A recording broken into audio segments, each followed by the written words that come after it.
नमस्कार, मैं सर्वेश कुमार और आप देख रहे हैं स्वाभिमान टीवी।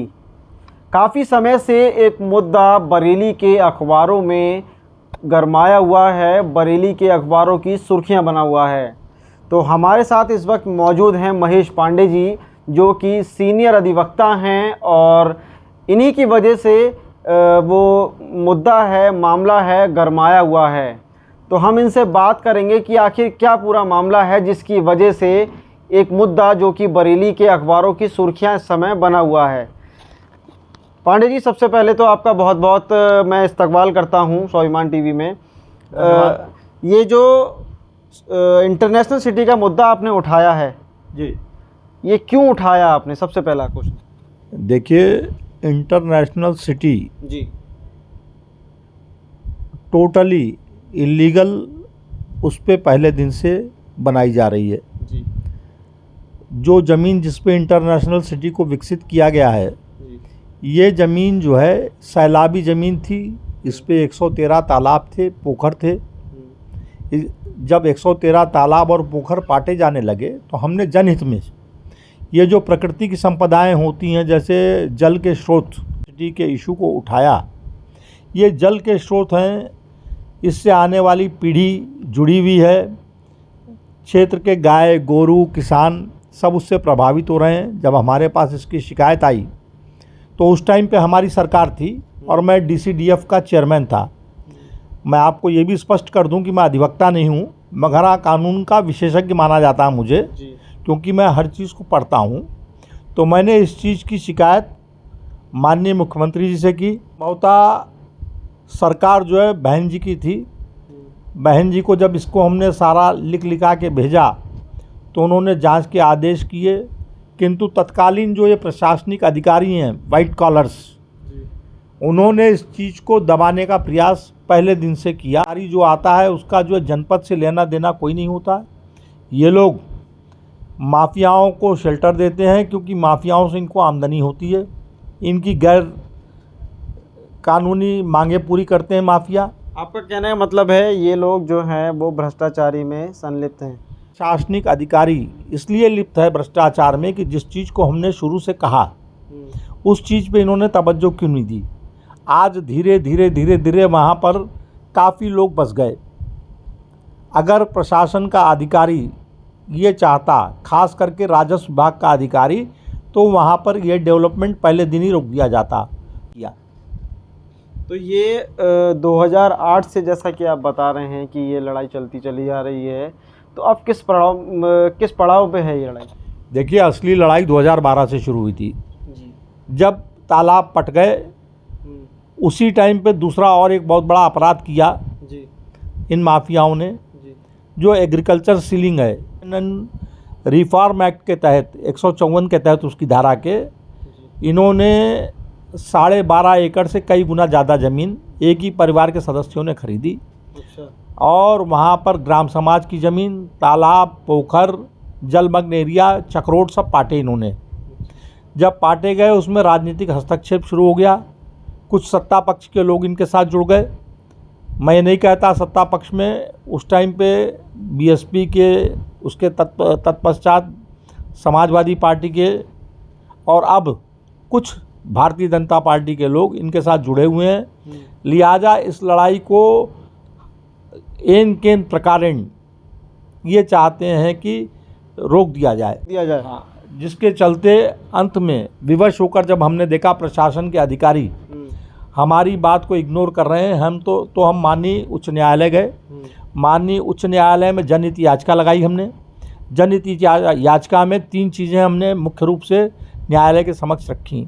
नंबर 1, या किया जा रहा है वो ज़मीन एग्रीकल्चर सीलिंग से प्रभावित है। अच्छा।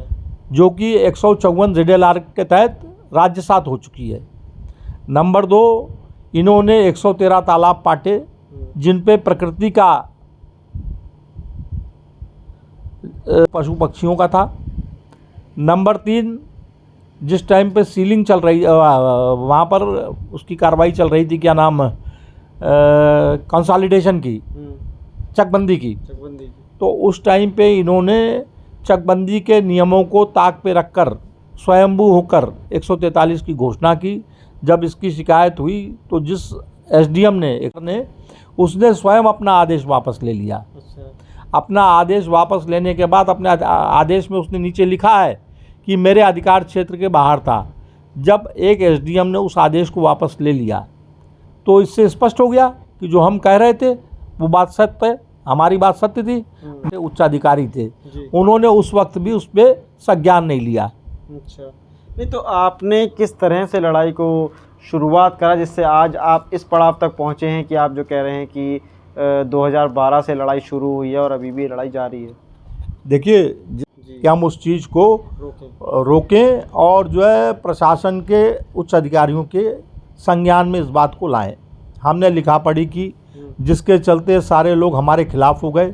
इन्होंने अपने गिरोह के अधिकारी जो प्रशासन में बैठे हुए थे उनके साथ दुरभिसंधि कर हमारे खिलाफ 7 झूठे मुकदमे एक हफ्ते में दर्ज कराए। इन्होंने थाने पर बैठ के हमारी गिरफ्तारी कराई।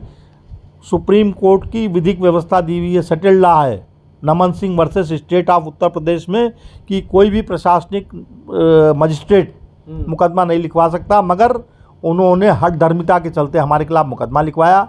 हमारे खिलाफ इन मुकदमों से पहले कहीं किसी थाने में एनसीआर तक मौजूद नहीं है, नहीं हुए। हमारा 47 साल का राजनीतिक जीवन है और ज़्यादा से ज़्यादा समय हमने विपक्ष में काटा है। नहीं तो सर, इन सब बातों से आज की जो राजनीति है, जो आप बता रहे हैं कि तालाबों को लेकर, तो कहीं ना कहीं जो सत्ताधारी पार्टी है उसमें भी कहीं रोल है इनका? बिना सत्ताधारी पार्टी के नेताओं के सहयोग से इतना बड़ा काम कैसे हो जाएगा? जहां 8,000 करोड़ की संपत्ति सरकार की जो राज्य साथ हो चुकी है, 8,000 करोड़ की संपत्ति पे माफिया का बीज हो गया।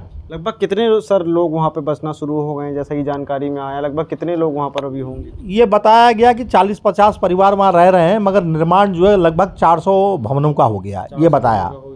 कोर्ट की इस पर क्या कार्रवाई? देखिए, कोर्ट में सुनवाई चल रही है। माननीय उच्च न्यायालय के मुख्य न्यायाधीश महोदय ने इस पर संज्ञान लिया है।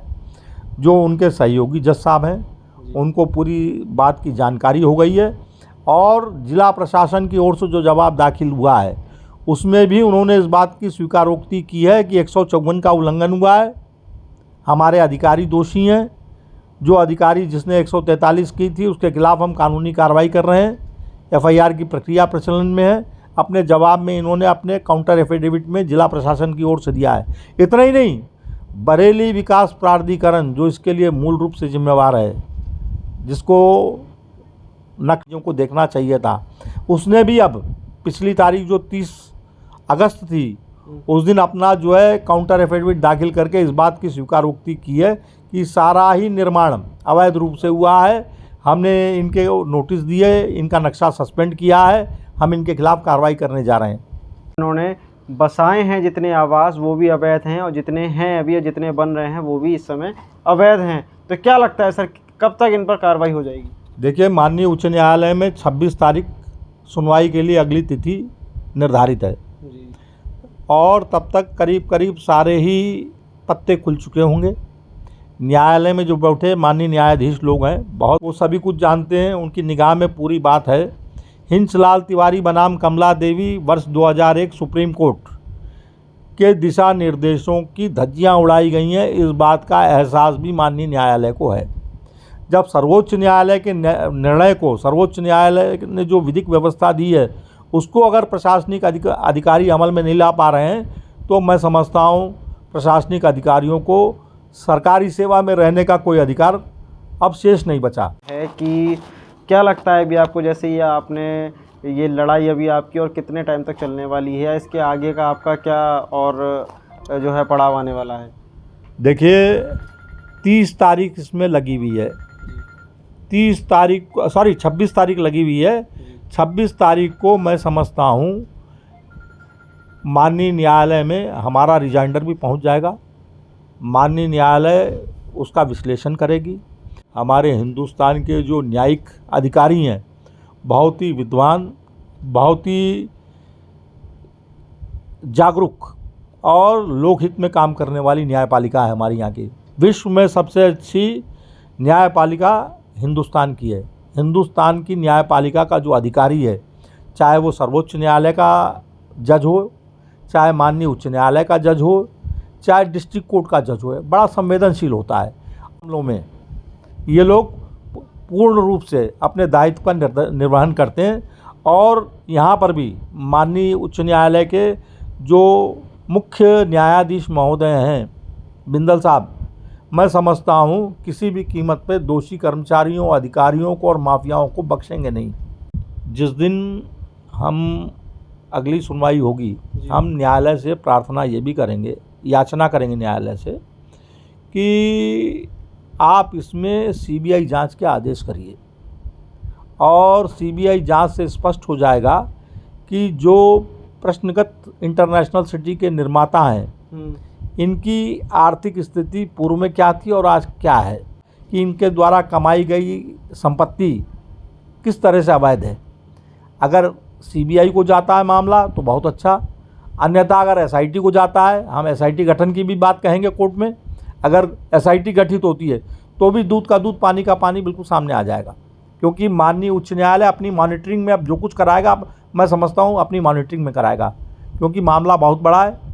ट्विन टावर्स मात्र 400 करोड़ के माने गए थे, ये 8000 करोड़ का उससे 20 गुना बड़ा मामला है। कार्रवाई होगी? हाँ, मैं समझता हूँ देश की सबसे बड़ी कार्रवाई होगी। ये देश का सबसे बड़ा घोटाला है, ये देश का सबसे बड़ा घोटाला है। देखिए कि एक सवाल इन सब चीज़ों से सामने आता है कि इस पूरी भ्रष्टाचारी में आखिर गलती किसकी नहीं, किसकी गलती, और इसका खामियाजा कौन भुगतेगा। आखिर वो लोग इसका खामियाजा भुगतेंगे जो वहाँ पर अभी रह रहे हैं या जो वहाँ पर रहने की तैयारी में हैं। पाटे गए हैं तो कहीं ना कहीं पर्यावरण को भी नुकसान पहुँचाया गया है और आसपास जितनी भी क्षेत्र हैं उन सब को भी नुकसान पहुंचाया गया है। क्योंकि तालाब को बचाने के लिए प्रदेश सरकार ने एक मुहिम चलाई थी, तो कहीं ना कहीं प्रदेश सरकार को भी इस बारे में सोचना चाहिए कि ऐसे कितने और भूमाफिया हैं। क्योंकि जैसा आरोप इस समय पांडे जी लगा रहे हैं कि 113 तालाब को पाट कर वहाँ पर इंटरनेशनल सिटी